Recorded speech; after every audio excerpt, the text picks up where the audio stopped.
بسم اللہ الرحمن الرحیم الحمد للہ رب العالمین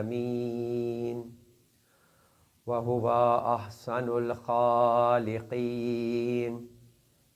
والصلاة والسلام علی اشرف الانبیاء والمرسلین خاتم النبیین ورحمة للعالمين وشفيع المذنبين وحبيب إله العالمين سيدنا ونبينا ومولانا أبي القاسم محمد اللهم صل على محمد وآل محمد وعلى آله الطيبين الطاهرين المعصومین المظلومین المنتجبین المنتخبین المیامین لا سیما علی بقیت اللہ فی الارضین اللہم عجل لهم فرج انہم یرونہ بعیدا ونراہ قریبا ولعنت اللہ علی اعدائہم وغاصب حقوقهم اجمعین من الآن الى قیام یوم الدین اما بعد فقد قال اللہ تبارک وتعالی فی کتابہ الکریم وفرقانہ الحمید وقولہ الحق واصدق الصادقین بسم اللہ الرحمن الرحیم ان اللہ اشتری من المؤمنین انفسهم واموالهم بأن لهم الجنة يقاتلون في سبيل الله فيقتلون ويقتلون وعدا عليه حقا في التوراة والإنجيل والقرآن ومن أوفى بعهده من الله فاستبشروا ببيعكم الذي بايعتم به ذلك هو الفوز العظيم. درود پڑھیں محمد وآل محمد. اللهم صل على محمد وآل محمد. عزیزان محترم، آج چونکہ شب جمعہ بھی ہے اور اسی اعتبار سے جس مسئلہ شرعی کو آپ کی خدمت میں بیان کرنے کے بعد گفتگو کو آگے بڑھایا جائے گا، اس کا تعلق بھی شب جمعہ اور روز جمعہ سے ہے. یقیناً آپ لوگوں میں سے کوئی ایسا فرد نہیں ہوگا کہ جس نے نماز جمعہ میں شریک یا شرکت نہ کی ہو. نماز جمعہ کے اعتبار سے جو فی زمانہ ہمارے مراجعین ہیں ان کے درمیان یہ بات موجود ہے اور بالاتفاق ہے کہ جب تک زمانے کے امام کا ظہور نہ ہو جائے تب تک یہ نماز جو ہے واجب عینی نہیں ہے. واجب عینی کا مطلب کیا ہوتا ہے؟ جیسے آپ مغربین کی نماز ابھی پڑھ کر فارغ ہوئے ہوں گے تو مغرب کی نماز واجب عینی ہے، آپ نے ہی پڑھنی ہے اور اس کے علاوہ اور کوئی دوسری چوائس نہیں ہے کہ آپ مغرب کے علاوہ کوئی اور نماز پڑھیں کہ جو مغرب کی جگہ پر کفایت کر جائے. اسی طرح سے عشاء کی نماز ہے تو عشاء ہی کی نماز پڑھنی ہے. فرق کیا ہے نماز جمعہ کے اندر اور مغرب عشاء کی اور باقی نمازوں میں؟ ہر روز آپ جو ہفتے کے اندر 6 دنوں کے اندر ظہر کی نماز پڑھتے ہیں تو وہاں پر جمعہ واجب عینی ہوا کرتا ہے، لیکن جمعے کے دن ظہر کی نماز اور جمعے کی نماز کے اندر واجب تخیری آ جایا کرتا ہے. یعنی مطلب یہ ہے کہ اگر آپ ظہر نہ پڑھیں جمعہ پڑھ لیں تب بھی کافی ہو سکتا ہے، اور اگر آپ ظہر پڑھ لیں جمعہ نہ پڑھیں تب بھی کافی ہو سکتا ہے. لیکن ایک فرق یہ ہے کہ ہر صورت میں ظہر پڑھنا کفایت کرے گا، کافی ہو جائے گا، لیکن جمعہ ہر صورت کے اندر کافی نہیں ہو سکتا. جمعے کے لیے ضروری ہے سب سے پہلے جماعت ہو، کم سے کم 5 افراد ہو، اور پھر اس کے بعد امام جمعہ کے اندر شرائط موجود ہو، اور یہ شرائط وہ ہے کہ جس کے بارے میں آپ کو خود علم ہو. اس لیے کہ جو بھی آپ نماز جماعت پڑھتے ہیں ہمارے دیگر مسلمان بھائیوں میں اور ہمارے یہاں پر امام جماعت بھی جو ہوا کرتا ہے چاہے ایک وقت کی نماز کا امام بھی ہو، یقیناً یہ امام جماعت ہے، وہ امام معصوم نہیں ہے. وہ امام معصوم تو فقط معصوم ہی ہو سکتے ہیں، لیکن اگر جو عام نماز جماعت یعنی نماز فریضہ پڑھانے والا بھی امام ہو تو اس میں بھی شرط یہ ہے کہ وہ عادل ہو. عادل اگرچہ کہ ایک ایسی صفت ہے جو ہر مسلمان اور ہر مومن میں ہونی چاہیے، لیکن اگر ہوگی تو اس کی گواہی طہارت کے لیے مانی جائے گی، چاند میں اس کی گواہی مانی جائے گی، نجاست میں اس کی گواہی مانی جائے گی، اسی طرح سے کورٹ میں اس کی گواہی مانی جائے گی۔ اسی طریقے سے امام جماعت بننے کے لیے بھی جو شرط ہے کہ وہ عادل ہو۔ عادل کا مطلب کیا ہے؟ عادل کا مطلب یہ ہے کہ جو واجبات اس پر واجب ہے اس میں وہ کسی طرح کی کوتاہی نہ کرتا ہو، اور جو حرام کام اس پر حرام ہے اس سلسلے کے اندر وہ کوتاہی نہ کرتا ہو۔ ہر واجب ہر فرد پہ واجب نہیں ہوا کرتا۔ آپ میں سے بہت سارے افراد ایسے ہوں گے جنہوں نے ابھی تک حج انجام نہیں دیا، بالغ ہو چکے ہیں، حج سب پر واجب ہے، لیکن حج کا واجب ہونے کے لیے ایک شرط استطاعت بدنی اعتبار سے بھی چاہیے، یعنی بدن بھی اس قابل ہو کہ یہ سفر کر سکے، اور اسی طریقے سے مال کی استطاعت ہونا بھی ضروری ہے۔ لہذا اگر مال ہے اتنا کہ آپ حج پر جا سکتے ہیں، آپ پر واجب ہے حج پر جانا۔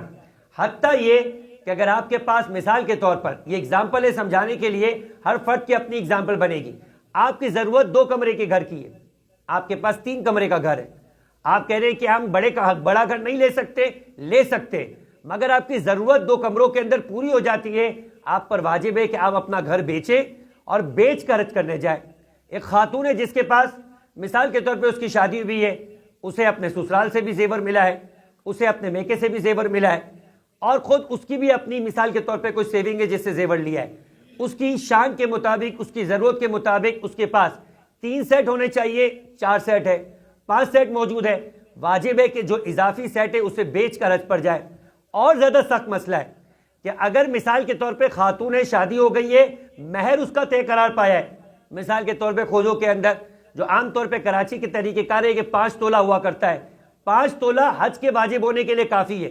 واجب ہے کہ شوہر سے مطالبہ کرے اور اپنا مہر طلب کر کے جائے، اور شوہر دے سکتا ہے تو اس پر واجب ہے، کیونکہ وہ نکاح میں جب مولانا صاحب اس سے پوچھتے تو اس وقت تو فوراً گردن ہلا دیتا ہے، لیکن اگلے ہی لمحے دل میں یہ ہوتا ہے کہ نہیں پہلی رات کو جا کے معاف کر دیں گے، لیکن معاف نہیں کر سکتے، آپ پر واجب ہے کہ طلب کرے، چونکہ یہ آپ کا حق ہے، آتے ہی آپ پر حج واجب ہو جاتا ہے اگر آپ اسے لے کر حج کرنے جا سکتے۔ تو یہ مسئلہ اتنا سنگین ہے، حتیٰ یہ کہ جب وراثت تقسیم ہوتی ہے تو اس وقت بھی بعد میں وراثت تقسیم ہوگی، پہلے اس کے مرحوم کے مالی حقوق ادا کیے جائیں گے۔ مالی حقوق میں کیا ہے؟ اس کا جو خدا کا مال کا قرضہ ہے وہ بھی ادا کیا جائے، اور بندے کا مال کا قرضہ ہے وہ بھی ادا کیا جائے۔ بندے کا مالی قرضہ کیا ہے؟ یہ سب تو یہاں پر کاروبار کرنے والے ہیں، تو لہٰذا ہر ایک اپنے کاروباری اعتبار سے کوئی بھی نہیں بھولتا جو اپنا کسی کے اوپر ہوتا ہے، ہاں بھول جاتا ہے تو خدا کا حق بھول جاتا ہے۔ تو خدا کا حق کیا ہے کہ اس کا اگر خمس ہے تو پہلے وہ ادا کیا جائے گا، حج ہے تو پہلے مال سے حج کی رقم الگ کی جائے گی، بعد میں باقی سارے مرثوثہ کے اندر تقسیم ہوگا۔ تو یہ حج کے اعتبار سے تھا۔ تو خلاصہ یہ کہ بات ہو رہی تھی اس اعتبار سے کہ اگر انسان کے اوپر واجبات کے اعتبار سے جو چیز واجب ہوا کرتی ہے اسے ادا کرنے کے بعد پھر باقی کی باری آیا کرتی ہے۔ اب جمعے کی بات ہو رہی تھی، جمعے کے اعتبار سے بات کی جائے کہ جمعے کے اعتبار سے واجب تخیر ہی ہے، جو میں نے آپ سے کہا کہ اگر جمعے کے دن امام عادل کے اعتبار سے بات ہو رہی تھی کہ امام ممکن ہے کہ اس پر حج واجب نہیں ہے تو یہ نہیں چیک کیا جائے گا کہ اس نے حج کیا ہے نہیں کیا، ہاں اگر حج واجب ہے اور حج انجام نہیں دیا تو یہ گنہگار ہے، اور گنہگار بھی ایک چھوٹا گنہگار نہیں ہے، پیغمبر اکرم کی روایت ہے، اور خدا قرآن مجید میں بھی فرماتا ہے کہ من استطاع الیہ سبیلا، کہ جس کسی پر حج واجب ہو جائے اسے حج دینا ہے، اگر وہ حج انجام نہیں دے گا فإن اللہ غنی عن العالمین، تو پروردگار تم سے بے نیاز ہے، خدا کو ضرورت نہیں ہے کہ تم اس کے گھر کی جانب آؤ، تمہاری ضرورت ہے کہ تم اس کے گھر کی جانب جاؤ۔ لہذا پیغمبر فرماتے ہیں کہ اگر کوئی حج انجام دیے بغیر اس دنیا سے چلا جائے جبکہ اس پر حج واجب ہے تو یا وہ یہودی مرے گا یا مجوسی مرے گا، مسلمان موت نہیں ہوگی۔ یعنی ابھی تو آپ اسے مسلمان کی قبرستان میں دفنائیں گے، مگر جب قیامت میں اٹھایا جائے گا تو اس کا حساب و کتاب یہودیوں مجوسیوں کے ساتھ ہوگا، مسلمانوں اور مومنین کے ساتھ نہیں ہوگا۔ درود پڑھے محمد و آل محمد پر۔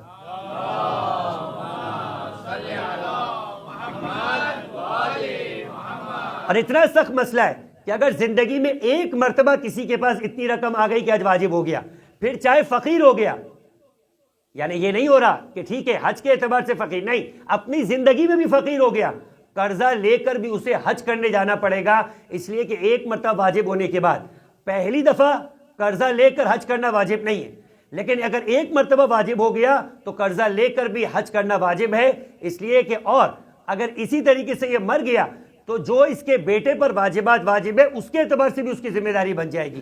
تو خلاصہ یہ کہ اگر کوئی شخص اپنے واجبات کو انجام دے اور جو اس پر حرام ہے اس سے اپنے آپ کو بچائے تو وہ عادل ہوگا۔ امام جماعت جو فجر، ظہر، عصر کی نماز پڑھانے والا ہے اس کا بھی عادل ہونا ضروری ہے، تو جمعے کی نماز پڑھانے والے کے لیے بھی عادل ہونا ضروری ہے۔ قرات اس کی درست ہونی چاہیے، نماز کے مسائل وہ جانتا ہوا ہونا چاہیے۔ یہ شرائط ہے تو وہ امام جماعت بن سکتا ہے۔ پھر آپ کو بیان کر دیا کہ ایک فرسخ کے درمیان کسی اور جگہ پہ جمعہ قائم نہ ہوتا ہو۔ اگر کسی اور جگہ جمعہ ہوتا ہے تو ایک وقت میں ایک فرسخ کے درمیان میں دو جگہ جمعہ نہیں ہو سکتا۔ ایک جگہ اگر دونوں جگہ جمعہ ہو گیا اور ایک ساتھ جمعہ ہو گیا تو دونوں کی جمعہ باطل ہو جائے گی۔ لیکن اگر کسی نے پہلے اقامہ کر دیا تو اس کی درست ہو جائے گی، دوسرے والے کی باطل ہو جائے گی۔ تو خلاصہ یہ کہ اگر جمعہ نماز کی شرائط موجود ہو تو پھر اس کے بعد جمعہ واجب تخیری بنتا ہے۔ اب اگر آپ جمعہ میں شامل ہو جائے تو جمعہ اگر آپ نے واجب کی نیت سے پڑھا ہو تو ظہر آپ پر سے ساقط ہو جایا کرتی ہے۔ یہ تقریباً تمام مراجعین کا جو فی زمانہ ہے، چاہے آغا خمینی ہو، چاہے آغا خامنائی ہو، چاہے آغا سیستانی ہو، چاہے مرحوم آیت اللہ خوئی ہو، ساروں کے نزدیک جمعہ واجب تخیری ہے۔ یعنی اگر شرائط موجود ہے اور آپ نے شرائط کی موجودگی کی صورت میں جمعہ نماز واجب کی نیت سے پڑھ لیا تو پھر اس کے بعد ظہر آپ پر سے ساقط ہو جاتی ہے، ظہر پڑھنا ضروری نہیں ہے۔ البتہ اگر کوئی ظہر پڑھنا چاہے اس اعتبار سے کہ اسے شک ہو، معلوم نہیں ہے کہ شرائط محقق ہوئی یا نہیں ہوئی، کسی اعتبار سے کمی ہوگی، ایک بہت بڑی شرط ہے کہ جس کی کمی ہو جایا کرتی ہے، اور بیشتر جگہوں کے اوپر اس مسائل کے اندر لا علمی کی وجہ سے لاپرواہی ہوتی ہے، اور وہ کیا ہے؟ ظہر کے لیے آپ کے پاس وقت بڑا وسیع ہے۔ ظہر آپ کب سے شروع کریں گے؟ جیسے ہی زوال عرفی ہو جاتا ہے، نصف النہار کے اوپر سورج پہنچتا ہے، اور نصف النہار سے جب وہ نیچے آنا شروع ہوتا ہے یعنی بالکل دن کا وسط ہو جاتا ہے، وہ جو آپ کے کیلنڈر میں ٹائم ہوتا ہے کہ 12:19 کے اوپر، مثلا آج جو ہے وہ زوال عرفی کا وقت ہے، جیسے ہی 12:19 ہوا ظہر واجب ہو گیا۔ کب تک واجب ہے؟ جب تک کہ غروب آفتاب نہیں ہو جاتا۔ یہ کتنا بڑا وقت ہے آپ کے لیے، کتنا وسیع وقت ہے۔ مغرب کی نماز کے وقت مثال کے طور پہ 7:22 ہے، تو آپ کو 7:22 سے پہلے پہلے، یا 6:22 ہے تو اس سے پہلے پہلے آپ کو اپنا ظہر اور عصر کی نماز پڑھ لینی ہے۔ لیکن جمعہ ایسا نہیں، جیسے ہی زوال عرفی کا وقت ہوتا ہے، آغا سیستانی فرماتے بضع دقائق، چند منٹوں میں آپ کو جمعہ شروع کر دینا ہے۔ میکسیمم 10 منٹ، یعنی اگر 12:19 کا ٹائم ہے اور 12:30 ہو جاتے آپ کا جمعہ قضا ہو گیا۔ اب آپ جمعہ نہیں پڑھ سکتے واجب کی نیت سے۔ اب اگر کہیں جمعہ ہو رہا ہے تو آپ رجا کی نیت سے پڑھیں گے، اور اس کے بعد آپ کو ظہر پڑھنا ہوگی۔ اور یہ بہت سارے مقامات کے اوپر غلطی ہوتی ہے۔ لوگ سوچتے کہ ٹھیک ہے بھائی 12:22 ہے، سب آ جائیں گے، پھر ایک ساتھ جمعہ شروع ہوگا، اور 1 بجے جمعے کے لیے خطبہ شروع کیا جاتا ہے۔ جمعہ قضا ہو چکا ہے، اب جمعہ نہیں ہو سکتا۔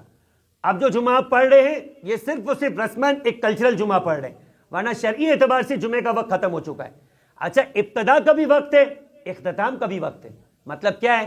ایک دفعہ جمعہ شروع ہوا، آغا سیستانی فرماتے 35 منٹ سے تاخیر بھی نہیں ہو سکتی۔ 35 منٹ کے اندر اندر خطبے اور جمعے کی نماز کو آپ کو ختم کر دینا ہے۔ اگر مولانا صاحب نے، کچھ لوگ ہوتے ہیں مثال کے طور پہ، فرض کرے کہ گفتگو شروع کی اور ٹائم کی جانب نگاہ نہ پڑی اور 1 گھنٹے کا خطبہ دے دیا، تو 1 گھنٹے کے خطبے کے بعد گویا خطبے کے اندر ہی نماز کا وقت بھی ختم ہو گیا۔ اب جو آپ جمعہ نماز پڑھیں گے وہ رجا کی نیت سے، اور ظہر آپ کو پڑھنا ہوگی۔ تو خلاصہ یہ کہ یہ واجب تخیری ہے، شرائط موجود ہوگی، اور ساری شرائط کا خیال رکھنے کے بعد اگر آپ نے جمعہ پڑھا ہوگا تو جمعہ واجب کی نیت سے پڑھ سکتے ہیں، اور پڑھنے کے بعد آپ کو اس کے بعد ظہر جو ہے وہ پڑھنا ساقط ہو جائے گی۔ اسی لیے جو سمجھدار مومنین ہیں وہ عام طور پہ جمعے کی نماز کے بعد جمعے اور عصر کی نماز کے درمیان میں 4 رکعت نماز ظہر احتیاطاً پڑھ لیتے کہ اگر کسی اعتبار سے کوئی خامی رہ گئی ہو تو کم سے کم جو ذمہ داری ہے وہ ادا ہو جائے، وہ گردن کے اوپر باقی نہ رہ جائے۔ لہٰذا وہ 4 رکعت ظہر پڑھ لیتے، اس کے بعد پھر وہ عصر کا اقامہ کرتے۔ درود پڑھے محمد و آل محمد پر۔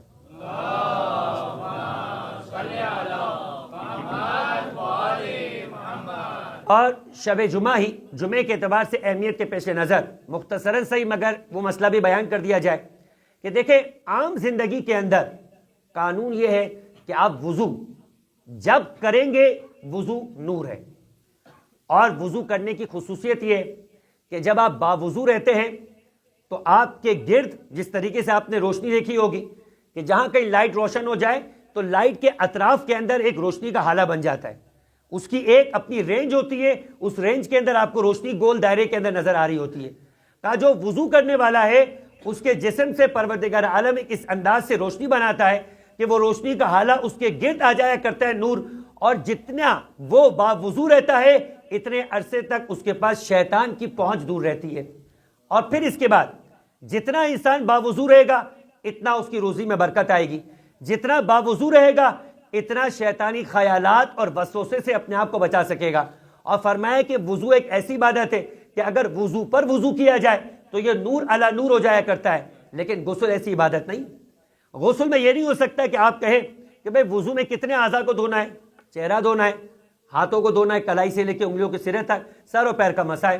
آپ کہیں کہ میں اگر پورا غسل کر لینا چاہوں اور وضو کے بدلے 5 وقت نماز کو، 5 نہیں 3 وقت تو آپ وضو کرتے، کہ 3 وقت میں غسل کے ساتھ نماز پڑھوں تو پڑھ سکتے نہیں؟ اذان محترم، غسل ایسی عبادت نہیں ہے۔ غسل میں جب تک شریعت وجہ پیدا نہ کرے آپ غسل نہیں کر سکتے۔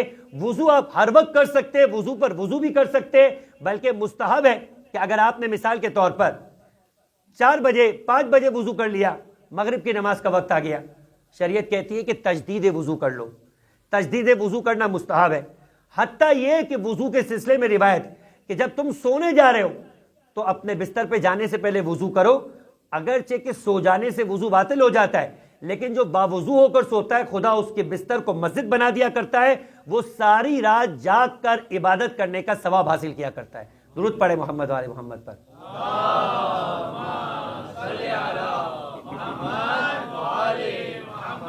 لیکن غسل ایسی عبادت نہیں، غسل کے لیے وجہ چاہیے، یا غسل واجب ہوگا تو 6 وجوہات ہیں جس کی بنا پر غسل واجب ہے، اگر وہ وجہ ہے تو غسل ہوگا ورنہ غسل نہیں۔ اور اسی طریقے سے یا غسل مستحب ہوگا۔ مستحب کے اندر بھی مراجع نے 2 کیٹیگری بنائی، ایک وہ مستحب جو ثابت ہے، ثابت کا مطلب ہے کہ اس غسل کے ساتھ بغیر وضو کے بھی نماز ہو سکتی ہے، اور ایک وہ غسل ہے جو ثابت نہیں ہے کہ اگر آپ نے وہ غسل کر لیا تو آپ رجائے مطلوبیت کے نیت سے وہ غسل کریں گے، لیکن اس غسل کے بعد آپ کو وضو کر کے نماز پڑھنی ہوگی۔ جمعے کے دن کا غسل شریعت کی نگاہ میں پرانے مراجعین جو بزرگ تھے وہ اسے واجب قرار دیا کرتے تھے، اور فی زمانہ تمام مراجعین فرماتے کہ اس قدر تاکیدی ہے، اس قدر تاکیدی ہے کہ تمہیں قرض لے کر بھی پانی لینا پڑے، قرض لے کر بھی پانی لو مگر جمعے کے غسل کو کرو۔ حتیٰ یہ کہ اگر تم جمعے کے دن غسل نہ کر سکے، بھول گئے، سو گئے، پانی نہیں تھا، کام سے نکل گئے، دوبارہ گھر پلٹنے تک مغرب ہو گئی، فرمایا کہ ہفتے کے دن قضا کی نیت سے غسل کرو۔ یعنی اس طرح ہے کہ گویا آپ کی واجب نماز اگر قضا ہو جائے، اس طریقے سے جمعے کا غسل بطور قضا کرو تاکہ پروردگار عالم کی بارگاہ میں جس ثواب کو تم کھو چکے ہو وہ ثواب تم حاصل کر پاؤ۔ اس قدر تاکیدی ہے، اور یہاں تک روایت موجود ہے کہ کسی نے ایک مرتبہ موجودہ مراجع میں آیت اللہ شیخ بشیر پاکستانی سے سوال کیا، کہا یہ شیخ بشیر پاکستانی سے کہ کیا کوئی ایسا عمل ہے، ہمیں اس بات کے بارے میں معلوم ہے کہ قبر میں دفن ہونے کے بعد 2 صورتیں ہیں کہ جو تقریباً ہر دوسرے فرد کے ساتھ پیش آئے گی، ایک فشار قبر ہے، اور ایک قبر کے اندر انسان کے جسم کو کیڑے اور حشرات نے کھا لینا ہے۔ اور یہ اتنا کامن ہے کہ عام طور پہ یہ مسئلہ پوچھا بھی جاتا ہے کہ قبر کے اندر ایک فرد کو اگر دفنا دیا جائے تو کتنے عرصے کے بعد اسی قبر کے اندر کسی دوسرے مردے کو بھی دفنایا جا سکتا ہے، کہ جتنے عرصے کے بعد وہ گل سڑ کے ختم ہو جائے۔ یعنی یہ کامن ہے، تقریباً سمجھے کہ 99% افراد جو ہے وہ قبر کے اندر خدا نے ایک سسٹم بنا کے رکھا ہے جس کے تحت حشرات اس کے جسم کو کھا لیتے ہیں۔ لیکن ایسے بھی صاحبان ایمان ہے کہ جن کی نیکیاں ایسی کہ پروردگار عالم ان کے بدن کو سالوں سال تک، آج بھی اگر ان کے بدن کو یعنی قبر کو کھولا جائے تو وہ ویسے ہی ثابت نظر آتے ہیں، اور ایسے نظر آتے ہیں کہ روایت کے مطابق چونکہ آج شب جمعہ بھی ہے، شب دعا بھی ہے، شب زیارت امام حسین بھی ہے، شب امام زمانہ کو یاد کرنے کی شب بھی ہے، آیت اللہ سید محسن الحکیم سید بھی ہے، اولاد رسول میں سے بھی ہے، اپنے زمانے کے آخوئی کے استاد بھی ہے، اور اس طرح سے دنیا کے اندر ان کی مرجعیت شائع ہوئی تھی کہ ان کے دور حکومت، ان کی دور مرجعیت کے درمیان دنیا کی آدھی سے زیادہ شیعت ان کی مرجعیت کے اوپر اتفاق کی ہوئی تھی. اتنی بڑی ہستی ہے، اور وہ حضرت حور کی قبر پہ جا کر کھڑے ہو کر کہتے ہیں اگرچہ کہ تو سید نہیں، اگرچہ کہ میں اولاد رسول سے بھی ہوں، عالم بھی ہوں، مگر وہ مقام ہے آپ کا کہ مجھ جیسا سید بھی کھڑے ہو کر آپ کی زیارت کیا کرتا ہے. حضرت حر کہ شاہ عباس صفوی جو موسوی سادات میں سے تھا، وہ ایک مرتبہ شک میں تھا، اور تاریخیں بتاتی ہے کہ کہا کہ مجھے نہیں سمجھ میں آتا کہ آیا حر کی معافی ہوئی ہوگی یا نہیں ہوئی ہوگی، لیکن سن رکھا ہے کہ جو اس کے سر پہ زخم تھا، امام حسین نے اس کے سر کے اوپر جو رومال باندھا تھا وہ رومال زہرا تھا. تو لہٰذا ایک مرتبہ کہتے ہیں کہ اس کی قبر کھلوائی گئی، اور شاہ عباس صفوی خود راوی ہے کہ میں نے دیکھا کہ حر کا جسد اتنا ہی تر و تازہ تھا جیسے کہ گویا ابھی کسی نے اس کو دفن کیا ہو، اور وہ رومال آج بھی حضرت حر کے سر پہ بندھا ہوا تھا، جو کہ رومال امام حسین علیہ السلام نے اس کے سر پہ باندھا تھا. تو یہ ہے ان افراد کی خصوصیات کے جو شہید ہوتے. تو کیا ممکن ہے کہ کوئی دنیا میں ایسا عمل ہو کہ جس عمل کی پابندی انسان کو اس کے جسم کو حشرات کے کھانے سے بچا سکے؟ تو آغا شیخ بشیر پاکستانی نے فرمایا تھا کہ ہاں ایک عمل ایسا ہے کہ اگر اس عمل کی انسان پابندی کرے تو روایات میں اثر موجود ہے کہ خدا اس کے جسم کو حشرات کے کھانے سے محفوظ رکھتا ہے، اور وہ عمل ہے جمعے کے غسل کی پابندی کرنا. جو جمعے کے غسل کی پابندی کرتا ہے خدا اس کے جسم کو یہ فضیلت عطا کرتا ہے کہ اس کے جسم کو حشرات کے اوپر حرام کر دیا کرتا ہے. تو جمعے کا غسل اتنی پابندی کے ساتھ، اور جمعے کا غسل وہ ہے کہ آغا خوئی ہو یا آغا سیستانی، دونوں یہ فرماتے ہیں کہ اگر کوئی جمعے کا غسل کر لیتا ہے تو جمعے کے غسل کے بعد انسان کے لیے وضو کرنا واجب نہیں رہتا، وہ بغیر وضو کے انجام دیے ہوئے بھی اپنی عبادتوں کو یعنی اپنی نمازوں کو انجام دے سکتا ہے. البتہ آغا خامنائی اور آغا خمینی فرماتے کہ نہیں، چاہے مستحب غسل تاکیدی طور پر ثابت بھی ہو مگر اس کے بعد وضو کرنے کی ضرورت ہے، لہٰذا اپنے اپنے مرجع کے اعتبار سے انسان رکھے. یہ نہ ہو کہ پھر اس کی نمازوں کو اسے دوبارہ تکرار کرنا پڑے، کیونکہ جو جس انداز سے طہارت کو واجب قرار دیتا ہے، اگر 10 سال بعد بھی معلوم ہو کہ آپ کے لیے وضو کرنا ضروری تھا تو ساری عبادتوں کا تکرار کرنا ہوگا. درود پڑھے محمد و آل محمد پر.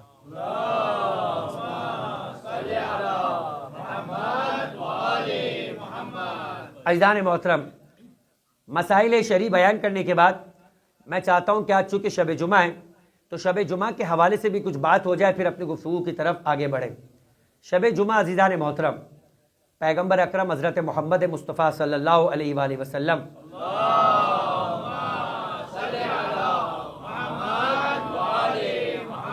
شیخ عباس قمی کتاب مفاتیح الجنان میں جہاں زیارات کے ابواب کو مکمل کرتے ہیں، وہاں پر ائمہ معصومین کی زیارت کے بعد اہل بیت علیہ السلام کی کچھ ایسی ہستیاں کہ جن کی زیارتوں کے لیے بھی مومنین جاتے ہیں. مثال کے طور پہ سید محمد کی زیارت ہے، مثال کے طور کے اوپر جناب زینب سلام اللہ علیہ کی زیارت ہے. کچھ ہستیاں ایسی اہل بیت علیہ السلام سے متمسک ہے کہ اگرچہ کہ وہ 14 معصومین میں نہیں ہیں مگر ان کی عظمت اور ان کی فضیلت اور اہمیت اتنی زیادہ ہے کہ ان کی روایات کے لیے خود معصومین علیہ السلام نے تشویق قرار دی ہے. لیکن اس کے فوراً بعد عام زیارتوں کے باب میں زیارت قبور مؤمنین کے باب کے اندر وہ ایک روایت نقل کرتے ہیں. فرماتے ہیں کہ شب جمعہ ہے اور جمعے کے دن مستحب ہے کہ انسان مومنین کی قبروں کی زیارت پر جائے. کب پیغمبر فرماتے تھے کہ دیکھو جمعے کے دن تمہارے چلے جانے والے مؤمنین مرحومین جو ہوا کرتے ہیں وہ تمہارے گھروں کی چھتوں پر آیا کرتے ہیں. شیخ عباس قمی نے اسے اپنی کتاب منازل آخرہ کے اندر بھی نقل کیا اور مفاتیح الجنان میں بھی نقل کیا. فرماتے ہیں کہ پیغمبر فرماتے ہیں کہ جب وہ تمہارے گھروں کی چھتوں پر آتے ہیں، کسی کی والدہ دنیا سے چلے گئی ہے، کسی کے والد چلے گئے، کسی کے دادا چلے گئے، کسی کی دادی چلی گئی ہے، مرحوم جب آپ کے گھر کی چھت پر آتا ہے تو آنے کے بعد فریاد کرتا ہے. اور کتنا حسرت اور کتنی افسوس کی بات ہوگی کہ انسان دنیا کے اندر تو اتنا رحم دل ہو کہ اگر کوئی مانگنے والا اس کے سامنے ہاتھ پھیلائے تو وہ اسے فوراً دینے کے لیے اس کے دل میں رحم ہے. اور آل محمد کے چاہنے والوں کی ایک صفت بیان کی گئی کہ ان کا دل نرم ہوا کرتا ہے. لیکن کوئی اپنے ماں باپ کے سلسلے میں شکی بن جائے، کوئی اپنے دادا اور دادی کے اجداد کے سلسلے میں شقی بن جائے. پانچوں امام روایت کرتے کہ کتنے ایسی اولادیں ہیں جو اپنے ماں باپ کی زندگی میں ان کی فرما بردار ہوتی ہے، مگر ان کے مرنے کے بعد ان کا شمار آق والدین میں ہوتا ہے. آق والدین کون ہیں؟ فرمایا کہ قیامت کے دن جنت کی خوشبو جو 1000 یا بعض روایتوں میں 500 سال کی مسافت سے آئے گی، یعنی جو جنت میں نہیں بھی جائے گا وہ جنت کی خوشبو سونگے گا. کہا کہ آق والدین اور قاطع رحم، جو اپنے ماں باپ کا نافرمان ہو یا جو اپنے رشتہ داروں کا حق ادا نہ کرے، ان دونوں کو خدا جنت تو دور کی بات جنت کی خوشبو سے بھی محروم رکھے گا. اور اسی لیے پیغمبر نے فرمایا کہ خدا رحمت نازل کرے ان والدین پر کہ جنہوں نے اپنے اولاد کے ساتھ ایسی تربیت اور رفتار و کردار اپنایا ہے کہ ان کی اولاد ان کی وجہ سے آق والدین نہیں قرار پائی. کہا اتنی سختی مت کرو اپنی اولاد کے اوپر، ان سے چھوٹے عمل پہ راضی ہو جایا کرو، زیادہ سخت عمل کے ذریعے سے انہیں اپنا نافرمان مت بنا دیا کر دو. یعنی حقوق کے سلسلے میں اتنی سختی مت کرو ان کے ساتھ کہ تمہاری وجہ سے وہ نافرمان بن جائے. ایسے والدین کے جو اپنے اولاد کے ساتھ، یعنی ایک شخص آیا پیغمبر کے پاس، ایسے بھی ہوتے والدین کہ ہم بڑے ڈسپلن ہیں، ہم بڑے قاعدے کے ساتھ رہتے ہیں، جب ہم گھر میں داخل ہوتے ہیں تو ہماری اولاد کی ہمت نہیں ہوتی کہ وہ ذرا بھی شور مچاتے ہوئے دکھائی دے. ایک شخص آیا پیغمبر کے پاس اور کہتا ہے کہ میں نے کبھی اپنے بچے کا بوسہ نہیں لیا. پیغمبر اکرم کے پاس جب وہ اٹھ کے جانے لگا تو کیا کہا پیغمبر اکرم نے؟ فرمایا کہ اگر کوئی اہل جہنم کو دیکھنا چاہتا ہے تو اس شخص کو دیکھ لے. کہا تم اگر اپنے بچوں کا ایک بوسہ بھی لیتے ہو تو خدا اسے بھی اپنے پاس ایک نیکی شمار کیا کرتا ہے. یعنی ایسے ماں باپ کو پسند نہیں کیا گیا کہ جن کی اولاد ان سے دوری اختیار کرتے ہوئے نظر آئے. اگرچہ کہ ماں باپ کا مقام اور احترام کتنا بلند ہے کہ روایات کے اعتبار سے واقعات موجود ہیں کہ ایک شخص تھا کہ جسے چھٹے امام کا اس انداز کا دوست دیکھا گیا، یا چوتھے امام کے بارے میں روایت کہ چوتھے امام نے اس شخص کو دیکھا کہ مدینے کی گلی میں چل رہا ہے اور اپنے باپ کے کندھے کا سہارا لیا ہوا ہے. چوتھے امام نے فرمایا کہ یاد رکھو یہ ماں باپ کے حق کی عدم ادائیگی ہے اور ان کی توہین ہے کہ کوئی اولاد اپنے باپ کا سہارا لیتے ہوئے نظر آئے. باپ اپنی اولاد کا سہارا لے سکتا ہے مگر اولاد کو حق نہیں ہے کہ وہ اپنے باپ کا سہارا لے. اسی طریقے سے اپنے باپ سے رفتار کے اندر چاہے وہ ضعیف ہو گئے کبھی ایک قدم بھی آگے بڑھتے ہوئے نظر نہ ہو. ان چیزوں کو اہل بیت کی بارگاہ میں، مکتب اہل بیت میں، تعلیمات اہل بیت میں اپنے ماں باپ کے ساتھ رفتار کے بارے میں بہت حساسیت دکھائی گئی ہے عزیزان محترم. اور چھٹے امام فرماتے ہیں کہ اگر خدا کی بارگاہ میں اف سے چھوٹا کلمہ ہوتا تو خدا اسے بھی اپنے قرآن مجید میں لکھتا کہ لا تقل لہما افن، کہ اپنے ماں باپ کے سامنے اف نہ کہو. اف نہ کہو کا مطلب کیا ہے؟ علامہ نقل فرماتے اف سمجھتے ہو کیا ہے؟ اف تکلیف پہنچانا نہیں ہے، ان کی جانب سے پہنچی ہوئی تکلیف پر اظہار تکلیف کرنا ہے. کہ آپ کو اظہار تکلیف کی اجازت نہیں ہے، تکلیف تو بہت دور کی بات. یہ ہے ماں باپ کا مقام. خلاصہ یہ کہ جب ماں باپ دنیا سے چلے جاتے کا زیادہ مجبور ہو جاتے، زیادہ مجبور ہو جایا کرتے. کہ جب دنیا میں تھے کوئی نہ کوئی ان کا کر لیا کرتا تھا، مگر وہ جب تمہارے گھروں کی چھتوں پر آتے تو کہتے کہ دیکھو ہمارا مال تمہارے ہاتھوں میں رہ گیا ہے، ہمارے بچے ہوئے مالوں میں سے تمہارے پاس ہے، کم سے کم اس میں ہمارے ساتھ نیکی کر لو. اور کیا نیکی کر لو؟ پیغمبر اکرم فرماتے کہ 1 درہم صدقہ کر کے، 1 روٹی کسی محتاج کو کھلا کر، 1 لباس کسی بے لباس کو دے کر ہم سے کم اتنی مہربانی کرو کہ اتنی نیکی ہمارے نامہ اعمال کے لیے بھجوا دو. اور وہ رو رہے ہوتے ہیں. اصحاب فرماتے کہ ہم نے دیکھا کہ پیغمبر اکرم خود رونا شروع کر گئے، اتنی شدت سے گریہ کرنا شروع کیا کہ پیغمبر اکرم کے محاسن تر ہو گئے اور پیغمبر اکرم کے سینے پر آنسو روا ہونا شروع ہو گئے. فرمایا تم نہیں سمجھتے کہ مرحوم کتنا بے بس ہوا کرتا ہے. دنیا کے بے بس انسان سے زیادہ بے بس آدمی اس دنیا سے چلے جانا والا ہو جاتا ہے، کیونکہ اس کے ہاتھ بندھ گئے ہوتے ہیں، وہ اب اپنے لیے کوئی نیکی نہیں کر سکتا.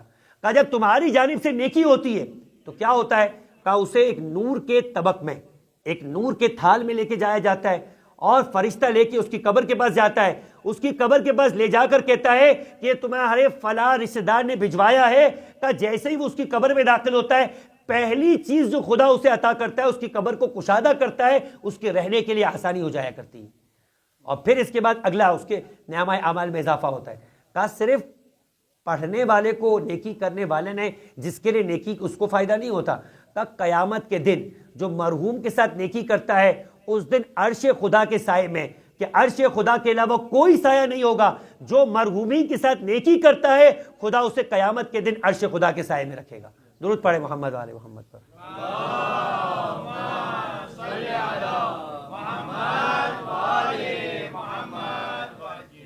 اور شب جمعہ یہ تو مرحومین کے اعتبار سے بات ہوئی، خود ہمارے لیے اعتبار سے صادق آل محمد امام جعفر صادق علیہ افضل الصلاۃ والسلام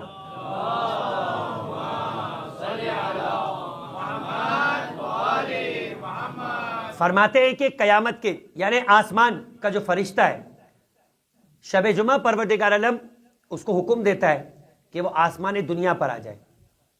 7 آسمان ہیں، جو 7واں آسمان یعنی جو ہمارے اعتبار سے پہلا آسمان ہے، جو کہ انسان کی اس دنیا میں سب سے قریب ہے، وہاں آنے کے بعد تو فرشتہ آواز دیتا ہے۔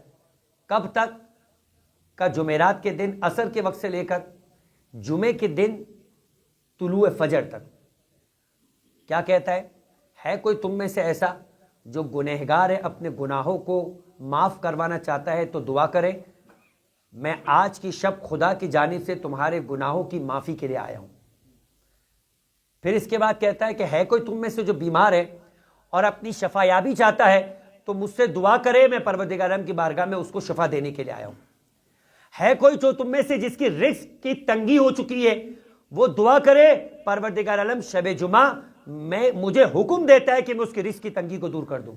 ہے کوئی تم میں سے ایسا جو قرض دار ہے، اپنے قرض کی ادائیگی چاہتا ہے، خدا نے مجھے حکم دیا ہے کہ میں تمہاری قرض کی ادائیگی کرواؤں۔ ہے کوئی تم میں سے ایسا جو قید کی سختیوں میں گرفتار ہے اور آزادی اور رہائی چاہتا ہے، دعا کرے خدا نے مجھے تمہاری رہائی کے اسباب کو فراہم کرنے کے لیے بھیجا ہے کوئی تم میں سے جو کسی ظالم کی چنگل میں پھنسا ہوا ہے، میں آج تمہیں آج کی شب ظالم کی چنگل سے نجات دلانے کے لیے آیا ہوں۔ فرمایا کہ حضرت یعقوب علیہ السلام کے بچوں نے حضرت یعقوب سے کہا تھا کہ اے ہمارے والد بزرگوار ہمارے لیے دعا کریں، ہم نے جو یوسف کے سلسلے میں کوتاہی کی ہے خدا ہمارے گناہوں کو معاف کر دے۔ فرمایا شب جمعہ کا انتظار کرو، جب شب جمعہ آئے گی تو میں خدا کی بارگاہ میں دعا کروں گا، اس لیے کہ تمہارا گناہ چھوٹا نہیں ہے، بڑے گناہوں کی بخشش کے لیے پروردگار عالم نے شب جمعہ کو رکھا ہے۔ کہا شب جمعہ خدا نے، جمعہ شروع ہوتا ہے شب سے، ختم ہوتا ہے جمعے کے دن غروب پر، کہا 24 گھنٹے خدا نے 24 گھنٹوں کے اوپر جمعے کے دن کی فضیلتوں کو تقسیم کیا ہے۔ ہر گھنٹے میں 600,000 6 لاکھ افراد کو آتش جہنم سے آزاد کیا کرتا ہے۔ اب آپ 24 گھنٹوں کو ملٹیپلائی کریں 6 لاکھ تو کیلکولیٹر ہمارا ختم ہوتا ہوا نظر آئے گا اور اس میں ایرر آ جائے گا، لیکن پروردگار عالم کی رحمت میں کسی طرح کا کوئی ایرر نہیں آئے گا۔ درود پڑھے محمد والے محمد پر۔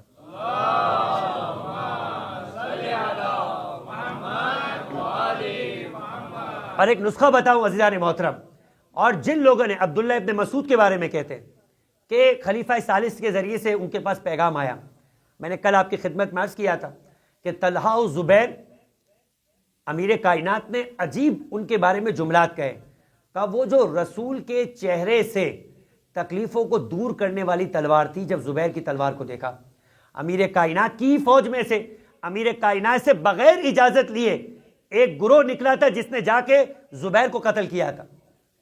امیر کائنات نے ناراضگی کا اظہار کیا تھا، اور جب زبیر کی تلوار دیکھی تو کہا یہ وہ تلوار ہے کہ جس نے رسول کے چہروں سے تکلیفوں کے غبار کو ہٹایا تھا۔ اگرچہ کہ زبیر اور طلحہ وہ افراد تھے کہ جو جنگ جمل کے بپا کرنے کے اہم ترین فطروں میں سے 2 قرار پائے تھے، لیکن جب جنگ لڑنے کے لیے آئے تو مولا کائنات نے یاد دلایا کہ اے زبیر تمہیں یاد نہیں ہے کہ اللہ کے رسول نے کہا تھا کہ زبیر اس وقت تم علی سے محبت کرتے ہو؟ کہا میں علی سے محبت کرتا ہوں۔ زبیر کون تھا؟ پیغمبر کی پھوپھی کا بیٹا، حضرت صفیہ زبیر کی والدہ کا نام تھا۔ کہا کہ کیا تم علی سے محبت کرتے ہو؟ کہا میں علی سے محبت کرتا ہوں۔ کہا کیا ہوگا اس وقت تمہارا جب علی کے مد مقابل تلوار لے کر آ جاؤ گے؟ امیر کائنات نے یاد دلایا، زبیر نے شرم سے اپنے سر کو جھکایا اور میدان کو چھوڑ کر چلے گئے۔ اور زبیر کو قتل عبداللہ بن زبیر اس کے اپنے بیٹوں نے کروایا۔ بہرحال یہ اپنی جگہ تاریخی مطالب ہے۔ تو خلاصہ یہ کہ زبیر و طلحہ دونوں، زبیر و طلحہ کیسے بنے کہ خلیفہ ثالث کے دور میں اتنا نوازا گیا، غیر شرعی طور پر حق نہیں تھا، اتنا دیا گیا، عرب اور عجم میں فرق کیا گیا، صحابہ کے درمیان مدینے اور غیر مدینے کے صحابہ میں فرق کیا گیا، بدر اور غیر بدر کے صحابہ میں فرق کیا گیا، اتنا فرق کیا گیا کہ ایک مرتبہ میثم تبان نے علی کی جانب سے دیے جانے والے بیت المال کو تقسیم کیا تو طلحہ کو بھی 3 دینار دیے اور زبیر کو بھی 3 دینار دیے۔ تو طلحہ اور زبیر آ کر میثم تمار کو کہنے لگے کہ یہ سارے مسلمانوں کو تم نے اتنا ہی دیے اور ہمیں بھی اتنا ہی دیا۔ کہ مجھے جو علی نے کہا وہ میں نے دیا۔ تو ایک مرتبہ گئے علی کے پاس اور آ کر شکوہ کیا کہ ہمیں 3 دینار دیے، یہ کیا دیا ہے ہمیں؟ کہا کہ اگر رسول ہوتے تو تمہیں کیا دیتے؟ کہ یہی دیتے۔ کہ جب رسول یہی دیتے تو مجھے اس سے زیادہ کے مطالبہ کرنے کے لیے کیوں مجبور کرتے ہو؟ اب سمجھ میں آیا؟ وہ جو شورا میں شرط رکھی گئی تھی کہ سنت رسول کے ساتھ سیرت شیخین پہ بھی عمل کیا جائے۔ سیرت شیخین کیا تھا؟ مال دے کے اتنا بگاڑ دو کہ جب کل علی سیرت رسول کے مطابق مال تقسیم کرے تو صحابہ ہی مد مقابل میں کھڑے ہو کر اعتراض کرتے ہوئے نظر آئے۔ عزیزان محترم، یہ امیر کائنات کے سامنے اس انداز سے آئے تھے۔ اب امیر کائنات اپنے دور کے اندر جو عدل الہی کرنا چاہتے تھے، فرمایا کہ قتل علی بشدت العدل، علی کو قتل کیوں کیا گیا؟ علی کی عدالت کی وجہ سے۔ علی نے کوئی ظلم نہیں کیا تھا، مگر اب عدالت بھی برداشت نہیں کی جا رہی تھی۔ تو جب مال اس طرح سے دے دیا جائے تو انسان کا مزاج بگڑ جایا کرتا ہے، اور جب مزاج بگڑ جائے تو انسان علی کے سامنے بھی کھڑا ہو جایا کرتا ہے۔ العیاذ باللہ کہ کہیں ایسا نہ ہو کہ مال کی محبت انسان کو اتنا بگاڑ دے کیا زمانے کے امام کے انتظار کرنے والے اپنے ہی امام کو اس انداز سے قبول کرنے سے انکار کر دے کہ ہم پہلے تو کسی اور طرح مال کمایا کرتے تھے، آپ کے آنے کے بعد تو ہمارے مال کمانے کے اسباب کے اندر مشکلات پیدا ہو گئی۔ عزیزان محترم، تو بہرحال جمعے کے اعتبار سے بات ہو رہی تھی کہ جمعے کے دن عبداللہ ابن مسعود جو اس طریقے سے خلیفہ ثالث بانٹا کرتے تھے، ایمان کو خریدا کیا کرتے تھے، بس عبداللہ ابن مسعود کے پاس ایک دن کہا عبداللہ ابن مسعود تم بوڑھے ہو گئے ہو، آنکھیں بھی کمزور ہو گئی ہے، اور سوائے لڑکیوں کے تمہارے اہل و عیال میں کوئی ہے ہی نہیں، لڑکیاں ہی ہیں تو کوئی کمانے والا بھی زور بازو نہیں ہے، تو اگر تم چاہو تو ہم تمہاری مدد کریں۔ تو عبداللہ ابن مسعود نے کیا جملہ کہا؟ دیکھیں یہ ہے ایمان، یہ ہے یقین خدا پر۔ اگر اس ایمان و یقین کے ساتھ انسان دین پر عمل کرے تو خدا کی جانب سے بھی اسی انداز سے عطا ہوا کرتا ہے۔ کہا میرا نبی مجھے وہ طریقہ کار بتا کے گیا ہے کہ جس کے بعد مجھے دنیا میں کسی کے سامنے ہاتھ پھیلانے کی ضرورت نہیں پیش آئی۔ کہا وہ کیا ہے؟ کہا میرے نبی نے کہا تھا کہ جو عشاء کی نماز کے بعد سورہ واقعہ پڑھتا رہے گا خدا اس کے رزق کے اندر کسی اعتبار سے کمی نہیں کرے گا۔ اور میں آج آپ کے سامنے ایک تحفہ پیش کرنا چاہتا ہوں کہ معصوم فرماتے کہ اگر کوئی شخص روز نہیں پڑھتا، جمعے کی شب میں سورہ واقعہ پڑھے گا تو امیر کائنات کے رفقا میں قرار پائے گا اور کبھی بھی دنیا کے اندر بدحالی اور تنگی میں مبتلا نہیں ہوگا۔ تو اگر روز نہ پڑھ سکے تو کم سے کم عادت بنائے کہ شب جمعہ میں سورہ واقعہ ضرور پڑھے۔ 2 ثواب ہے، دنیا کے اعتبار سے بھی، آخرت کے اعتبار سے بھی۔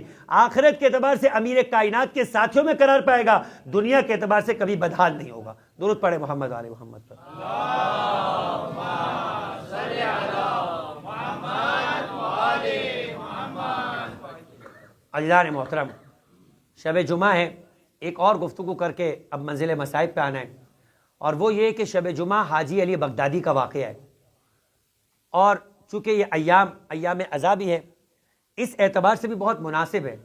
شیخ عباس قمی نے ہی امام موسیٰ کاظم علیہ السلام کی زیارت کے باب میں، درود پڑھے ایک مرتبہ موسیٰ کاظم علیہ السلام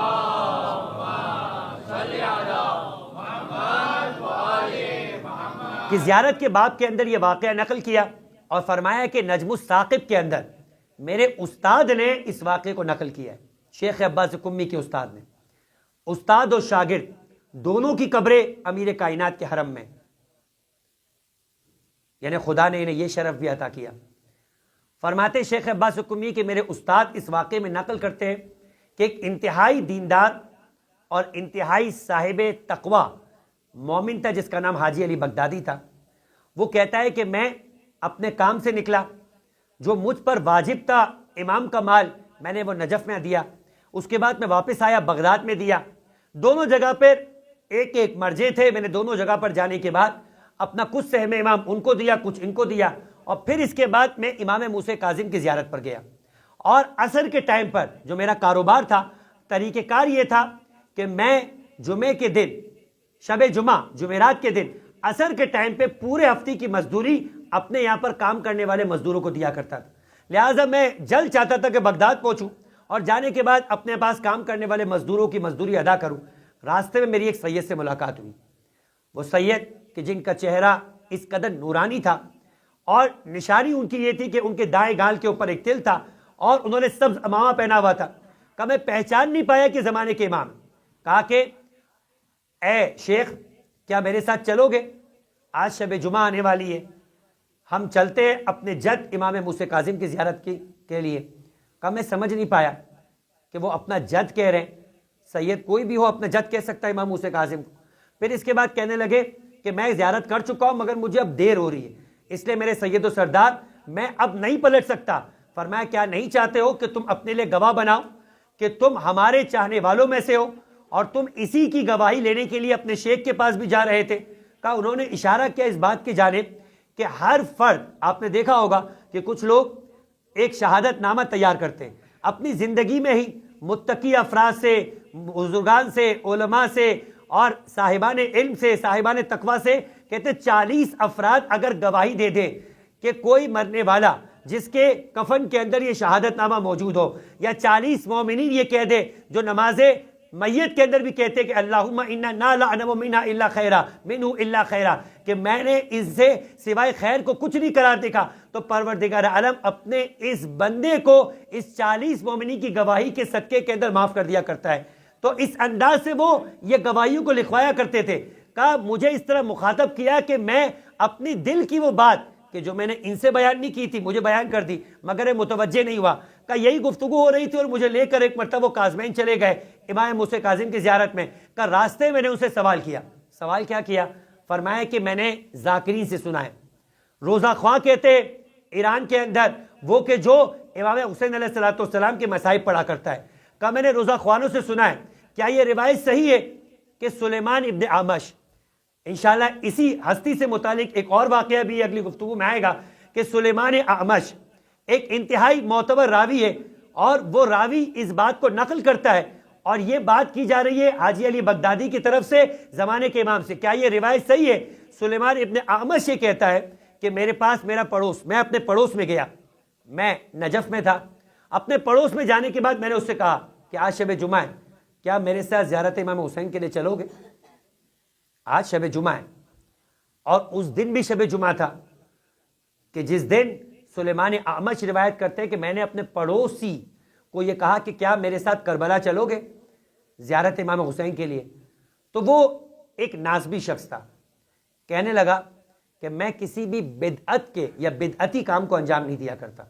زیارت امام حسین نعوذ باللہ اس کی نگاہ میں بدعت تھی، لہٰذا وہ یہ کہنے کے بعد کا مجھے بہت غصہ آیا اور میں نے چاہا کہ کوئی سخت جملہ اسے کہوں، لیکن میں پی گیا۔ اس کے بعد جب رات کا کچھ حصہ گزرا تو میں کربلا پہنچا۔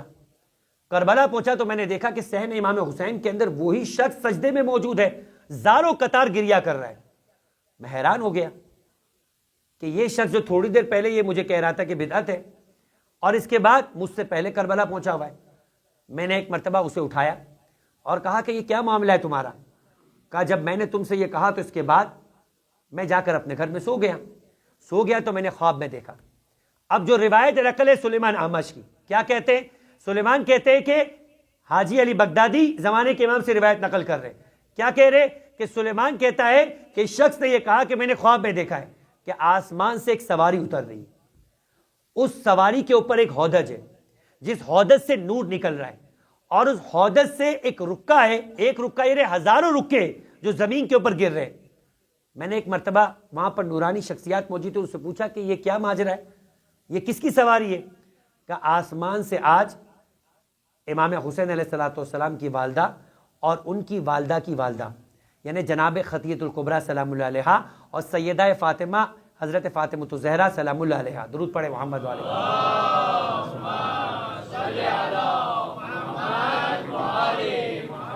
یہ دونوں ہستیاں شب جمعہ زمین پہ اترتی ہیں، اور ان کے ہودج سے جو رکے گر رہے ہیں اس پہ لکھا ہوا ہے امان من اللہ لزوار الحسین یوم الجمعہ یا لیلۃ الجمعہ، کہ جو شب جمعہ زیارت امام حسین پڑھا کرتا ہے پروردگار عالم اسے جہنم کی آگ سے امان دے دیا کرتا ہے۔ عزیزان محترم، زمانے کے امام نے کہا یہ روایت ہر حق ہے۔ سلیمان اعمش یعنی حاجی علی بغدادی کہتا ہے میں نے پھر کہا کہ یہ واقعاً معتبر روایت ہے۔ کہا اس کے بعد میری زمانے کے امام کی جانب نگاہ اٹھی تو میں نے دیکھا کہ ان کے آنکھوں میں آنسو تھے۔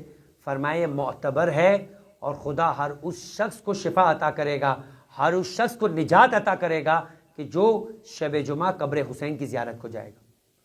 عزیزان محترم، شب جمعہ امام مظلوم کو یاد کرنے کی شب ہے، اور امام مظلوم کو یاد کرنے کی شب ہے۔ اور امام مظلوم کسے یاد کیا کرتے آج کی شب میں؟ عجیب روایت ہے۔ امام یہ کہا کرتے تھے کہ مجھے وہ گھر پسند نہیں ہے کہ میں اس گھر میں داخل ہوں اور گھر میں ام رباب اور سکینہ نہ ہوں۔ میری نماز تہجد کا جو ثمر ہے وہ سکینہ ہے۔ اور میں نے کل آپ کی خدمت میں عرض کیا تھا کہ علامہ نقل نے ایک معیار دیا ہے اور یہ فطری معیار ہے۔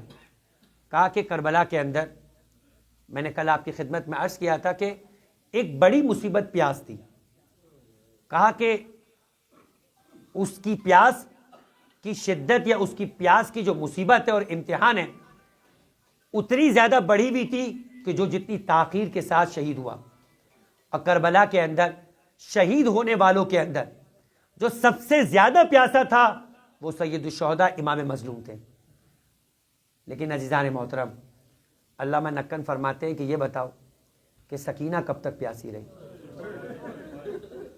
کہا میں تو یہ دیکھتا ہوں جو روایات بتاتی ہے سکینہ کوفے میں بھی پیاسی تھی، سکینہ شام میں بھی پیاسی تھی۔ میں آپ کے سامنے دونوں مقامات کی ایک ایک روایت پیش کرتا ہوں۔ علامہ سید علی نقی نقن فرماتے ہیں کہ میرے والد اس روایت کو پڑھا کرتے تھے، مگر پہلے میں پہلی والی روایت کو پیش کروں جو صاحب معالی السبتین نے بھی نقل کی۔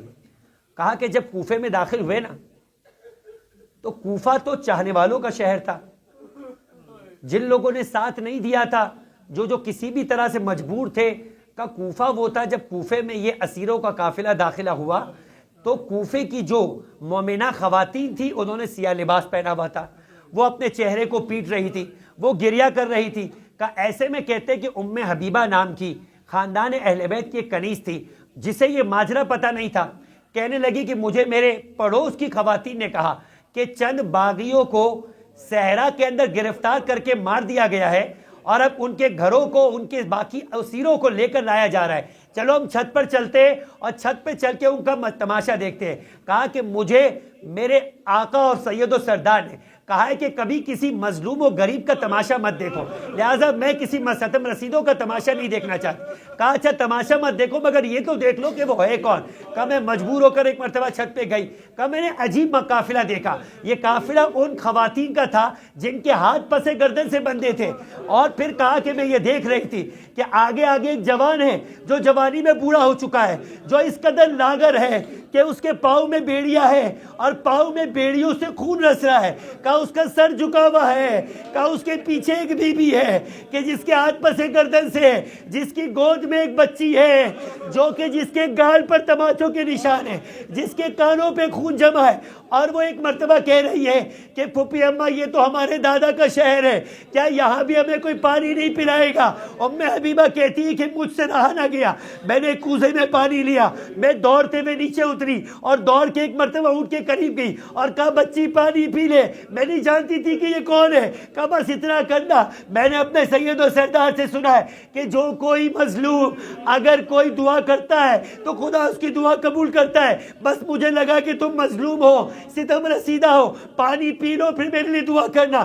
حسین کی اس کریمہ بیٹی نے، جو پیاسا ہوتا ہے نا، جب اس کے قریب پانی آتا ہے اس کی پیاس میں یکدم اضافہ ہو جاتا ہے، مگر یہ قریب ابن قریب کی بیٹی جس کے باپ نے غر کے لشکر کو پلایا تھا، اپنے لبوں سے پانی ہٹا کر کہتی ہے اے ام حبیبہ، اے ضعیفہ، پہلے تو اپنی دعا بتا، بعد میں سکینہ پانی پیے گی۔ بس ایک مرتبہ ام حبیبہ کہتی ہے پہلی دعا یہ ہے کہ خدا میرے بچوں کو تیری طرح یتیم نہ کرے۔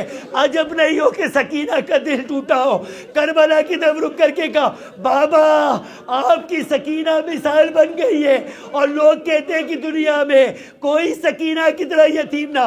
کہا تیری دوسری دعا کیا ہے؟ کہا دوسری دعا یہ ہے کہ خدا مجھے مرنے سے پہلے مدینے کی زیارت نصیب کرے۔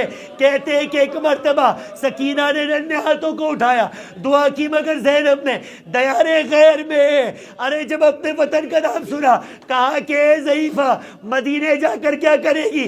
کہ مدینہ میرے آقا علی کا شہر ہے، ارے میری مالکار، میری سید و سردار فاطمہ کا شہر ہے۔ کہا نہ علی رہے نہ فاطمہ زندہ رہی تو مدینے جا کر کیا کرے گی؟ کہا مدینے میں علی نہ رہے، علی کی اولاد حسن اور حسین تو ہے، ارے شہزادی فاطمہ کی بیٹی زینب اور میں کلثوم تو ہے۔ کہا حسین اور زینب کو پہچانتی ہے؟